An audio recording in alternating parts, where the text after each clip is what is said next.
अध्याय 2 वर्ण विचार फोनोलॉजी। इस पाठ में आप सीखेंगे लर्निंग ऑब्जेक्टिव्स, वर्ण और वर्णमाला किसे कहते हैं, मात्रा किसे कहते हैं, वर्ण कितने प्रकार के होते हैं, र वर्ण का प्रयोग कैसे करते हैं, स्वर और व्यंजन के कितने प्रकार होते हैं। देखिए, पढ़िए और समझिए। बच्चों, बोलते समय हमारे मुंह से कुछ ध्वनियां निकलती हैं। इनकी सबसे छोटी इकाई को ही वर्ण या अक्षर कहते हैं। इनके और अधिक टुकड़े नहीं किए जा सकते। जब सभी वर्णों को क्रम से लगाया जाता है तो उनका समूह वर्णमाला कहलाता है। वर्ण के प्रकार। वर्ण दो प्रकार के होते हैं, स्वर, व्यंजन। स्वर और उसके प्रकार। ऐसे वर्ण जो स्वतंत्र रूप से बोले जाते हैं उन्हें स्वर कहते हैं। इन वर्णों को बोलने के लिए अन्य वर्णों की जरूरत नहीं होती। हिंदी वर्णमाला में 11 स्वर होते हैं। स्वरों के उच्चारण में जो समय लगता है उसके आधार पर स्वरों के 3 प्रकार होते हैं। 1 ह्रस्व स्वर, 2 दीर्घ स्वर, 3 प्लुत स्वर। 1 ह्रस्व स्वर। जिन स्वरों के उच्चारण में बहुत कम समय लगता है उन्हें ह्रस्व स्वर कहते हैं, जैसे अ, ई, उ, री। 2 दीर्घ स्वर। जिन स्वरों के उच्चारण में ह्रस्व से अधिक समय लगता है उन्हें दीर्घ स्वर कहते हैं, जैसे आ, ई, उ, ए, ऐ, ओ, औ। 3 प्लुत स्वर।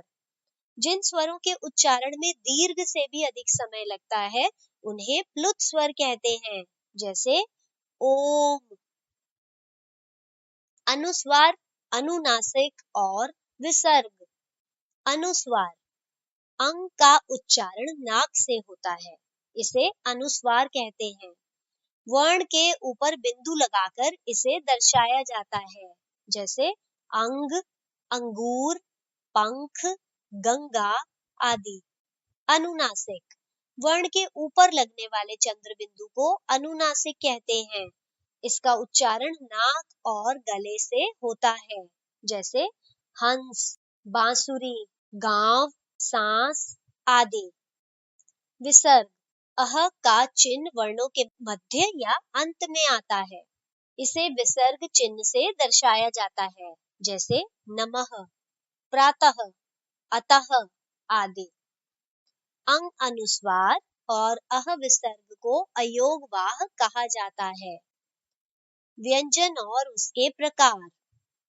जिन वर्णों को स्वरों की सहायता से बोला जाता है उन्हें व्यंजन कहते हैं। हिंदी वर्णमाला में 33 मूल व्यंजन और 2 अतिरिक्त व्यंजन ड़ और ढ होते हैं। प्रत्येक व्यंजन का उच्चारण करते समय उसमें अ स्वर की ध्वनि होती है, जैसे क जमा अ, क आदि। इसलिए इन्हें हम क, ख, ग आदि बोलते या लिखते हैं। उच्चारण के आधार पर व्यंजन के भी 3 प्रकार होते हैं। 1 स्पर्श व्यंजन, 2 अंतस्थ व्यंजन, 3 ऊष्म व्यंजन। 1 स्पर्श व्यंजन।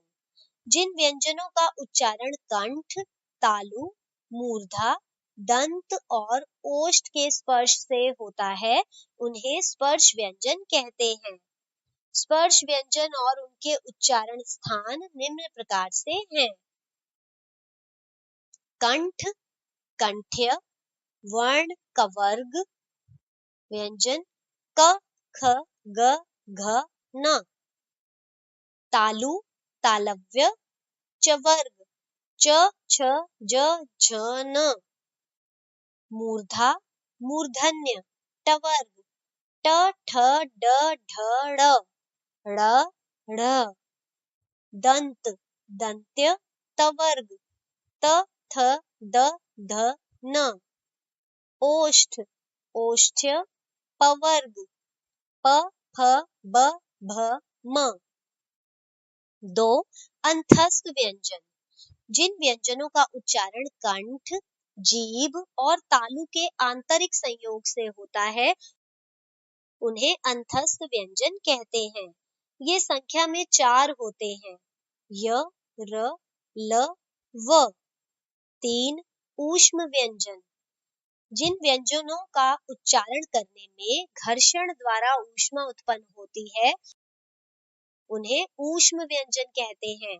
ये भी संख्या में 4 होते हैं, श, श, स, ह। संयुक्त व्यंजन, एक से अधिक व्यंजनों से मिलकर बनने वाले व्यंजन को संयुक्त व्यंजन कहते हैं। हिंदी भाषा में 4 संयुक्त व्यंजन होते हैं, क जमा श, क्ष, वृक्ष, क्षण। ज जमांगः, ज्ञ, ज्ञान, ज्ञात। त जमा र, त्र, मित्र, चित्र।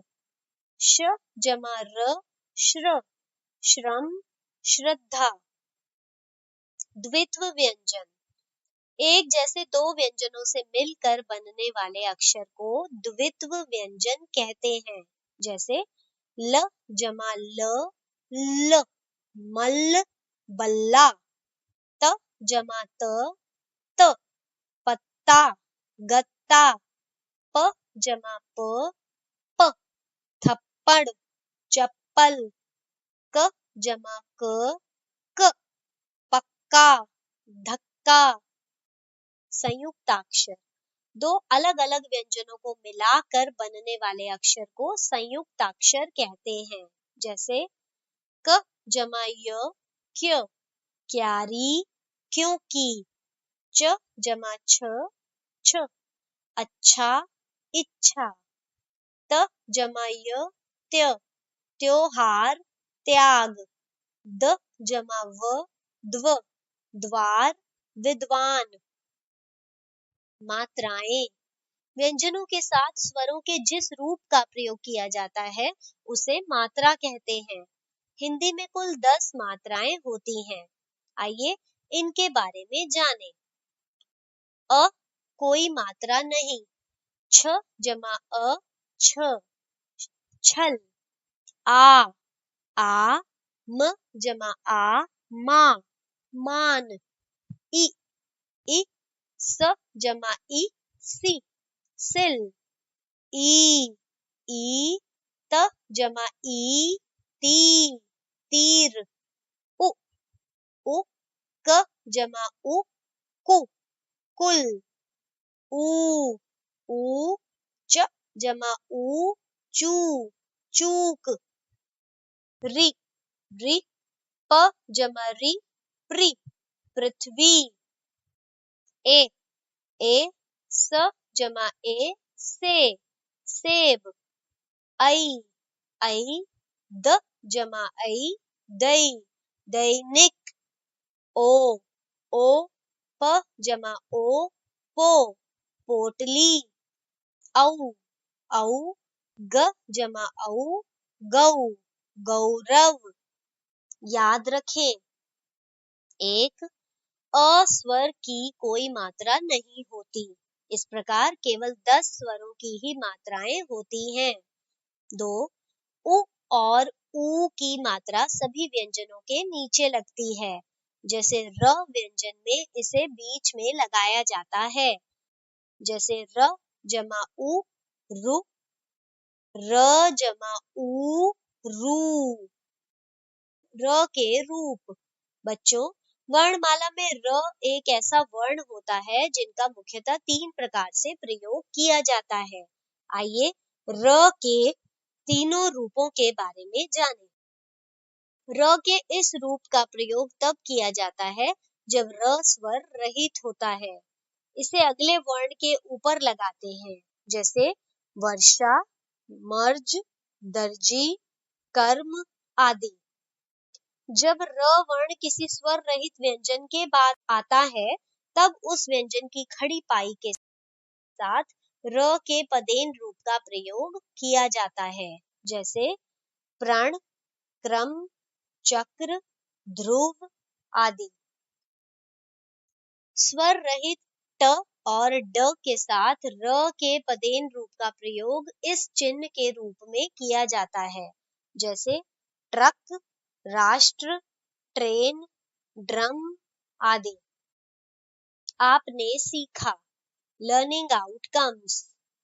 वर्णों के समूह को वर्णमाला कहते हैं। वर्ण दो प्रकार के होते हैं, स्वर और व्यंजन। स्वर तीन प्रकार के होते हैं, ह्रस्व स्वर, दीर्घ स्वर और प्लुत स्वर। व्यंजन तीन प्रकार के होते हैं, स्पर्श व्यंजन, अंतस्थ व्यंजन और ऊष्म व्यंजन। संयुक्त व्यंजन एक से अधिक व्यंजनों से मिलकर बनते हैं।